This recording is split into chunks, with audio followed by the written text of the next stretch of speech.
What's up, guys? Thanks so much for joining me for another Tackle Tuesday video. As you can see, I got a whole bunch of baits out here I'm trying to bring back to life using that Mended.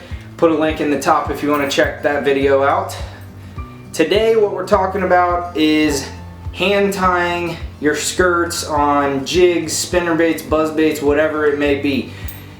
A lot of the baits that you buy are only going to come with a rubber band holding that on, and I'm sure a lot of you know if you don't use that specific bait for a long time, that rubber band can get dry rotted, and next time you throw it out there, your skirt might just completely fall off.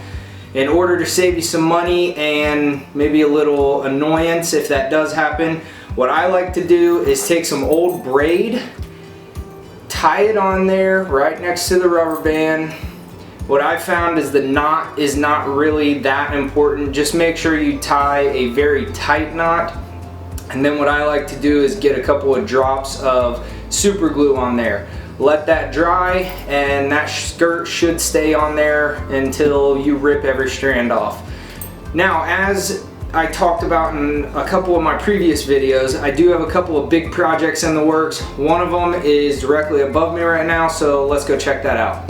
Here is the first project that I am sharing with you guys. I am super excited about this. I've been wanting to get a fish tank for the house for so long, for a couple of years at least. Just got a 55-gallon tank here. Stand needs a little work, it's used. But we've got a big old, real good filter for it. All the stuff I need. I actually went down to the Little Miami and got some really killer driftwood and a few really nice rocks. So I'm going to be pressure washing all that stuff, get all the gunk off of it. And then we've got all the stuff to put inside. Not sure if I'm going to be getting a largemouth or a smallmouth, but I'll probably end up getting a largemouth and then a bluegill or a crappie, some little friend for him in there. And then I've got some real exciting plans on what I'm going to do with them, him or her, once they get to a size that's no longer going to fit this tank. But yeah, very excited about this.